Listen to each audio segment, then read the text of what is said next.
வந்து நான் sorry clipping video போடுறேன்னு சொல்லியிருந்தேன். ஸோ ஃபர்ஸ்ட் வந்து நான் இன் பண்ணிட்டேன். ஃபர்ஸ்ட் இதை வந்துட்டு தலைப்பு உள்ள கொடுத்துட்டேன். ஸோ நெக்ஸ்ட் வந்துட்டு செகண்ட் ரவுண்டு. இது எல்லாருக்குமே தெரியும் யூஸ்வலா. ஸோ மெயினாக வந்து இதில் ஃப்ளீட்ஸ் எப்படி எடுக்கிறீங்க அப்படிங்கிறத மட்டும் சொல்லுங்கன்னு சொல்லியிருந்தீங்க. ஸோ நான் ஃப்ளீட்ஸ் வந்து ஃபர்ஸ்ட் முந்தியோட ஃப்ளீட்ஸ் எடுத்துட்டேன். ஃப்ளீட்ஸ் எடுத்துக்கலாம். ஸோ நான் வந்து இந்த அளவுக்கு எடுத்திருக்கேன் ஃப்ளீட்ஸ், தெரியுதுங்களா? ஸோ இதை ஜஸ்ட் அப்படியே இன் பண்ணிட வேண்டியதான்.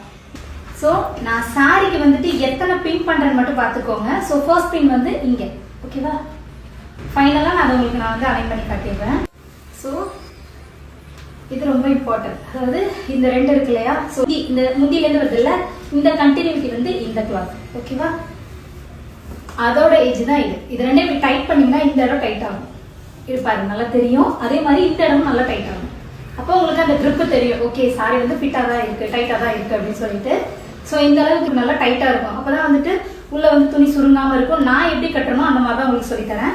ஸோ இப்போ இந்த இடத்துல நம்ம ஃப்ளீட்ஸ் எடுத்துக்கலாம். எனக்கு அதிகபட்ச டைம் வந்துட்டு ஒரு 5 to 6 நிமிஷம் தான் எனக்கு சாரி கட்டுறதுக்கு அதிகபட்ச டைமு.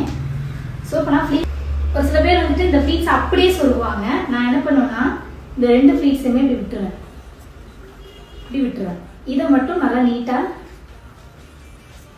அலைன் பண்ணி வச்சுக்கணும். ஃப்ளீட்ஸ் எடுத்துட்டேன். நம்ம வந்து லோ ஹிப்ல கட்டினாலும் உங்களுக்கு வந்து சைடு அடிக்காது. அந்த மாதிரி தான் நான் உங்களுக்கு கட்டி காட்ட போறேன்.